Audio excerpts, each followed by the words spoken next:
adultery, it's but in Matthew 19, verse 9. It says, I tell you, to anyone who divorces his wife, except for sexual immorality, and marries another woman, commits adultery. The situation of Yeah.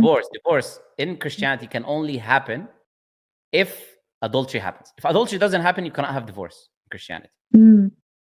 And the Bible also says that whoever marries a divorced woman has committed adultery. Yes, yes. So if your husband was abusive, you cannot get divorced from him. And if he committed adultery and you were lucky enough to be separated, then you will remain alone for the rest of your life because you ended up marrying a cheater.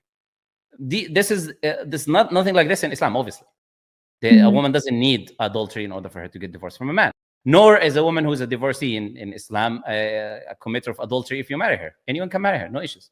In fact, the Prophet, all his wives except one were divorcees and widows. Verses like you mentioned, for example, about the cover of the head.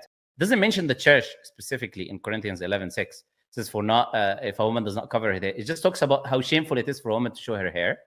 And because it is shameful also for a woman to not have hair, then that woman should cover her hair. It doesn't specifically say the church. If you would like to read Corinthians 11 later, you can.